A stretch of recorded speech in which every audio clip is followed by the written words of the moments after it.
কাউনিয়ায় HSC পরীক্ষার্থীর মধ্যে উপহার সামগ্রী বিতরণ। মোহাম্মদ আবদুল্লাহ আনন্দ পাঠানো তথ্যচিত্রে দেখুন ডেস্ক রিপোর্ট। রংপুরের কাউনিয়া উপজেলায় এইচএসসি ও আলিম পরীক্ষার্থীর মধ্যে উপহার সামগ্রী বিতরণ করা হয়েছে। রবিবার দুপুরে উপজেলা বিএনপির সভাপতি আলহাজ এমদাদুল হক বর্ষার ব্যক্তিগত তহবিল থেকে কাউনিয়ার ডিগ্রি কলেজ ও কাউনিয়া মহিলা কলেজ পরীক্ষা কেন্দ্রে পরীক্ষা শেষে উপজেলার বিভিন্ন শিক্ষা প্রতিষ্ঠান থেকে আসা পরীক্ষার্থীদের মাঝে জুস, বিস্কুট এবং উপহার সামগ্রী দেওয়া হয়।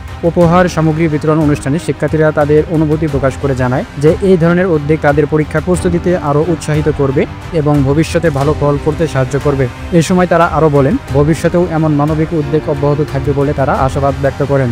এই সময় উপস্থিত ছিলেন উপজেলা বিএনপির সাধারণ সম্পাদক শফিকুল আলম শফি, সাংগঠনিক সম্পাদক জামিনুর রহমান, আলমগীর চৌধুরী লিটন, সাবেক উপজেলা বিএনপির যুগ্ম আহ্বায়ক রাকিবুল হাসান পলাশ, বালাপাড়া ইউনিয়ন বিএনপির সভাপতি শাহজাহান মিয়া, শহীদবাগ ইউনিয়ন বিএনপির সভাপতি আব্দুর রশিদ মণ্ডল, সাধারণ সম্পাদক আমজাদ হোসেন, বালাপাড়া ইউনিয়ন বিএনপির যুগ্ম সাধারণ সম্পাদক মতিয়ার রহমান, উপজেলা জিয়া পরিষদের আহ্বায়ক শাহ রাজু, উপজেলা যুব দলের সিনিয়র যুগ্ম আহ্বায়ক আলমগীর হোসেন, উপজেলা বিএনপির অঙ্গ সংগঠনের নেতৃবৃন্দরা পরে শিক্ষার্থীদের উৎসাহ প্রদানের জন্য কিছু অনুপ্রেরণামূলক কথাও বলা হয়। অনুষ্ঠানে উপস্থিত বক্তারাও পরীক্ষার্থীদের ভবিষ্যতের জন্য শুভকামনা জানান এবং ভালো ফলাফল করার জন্য উৎসাহিত করেন।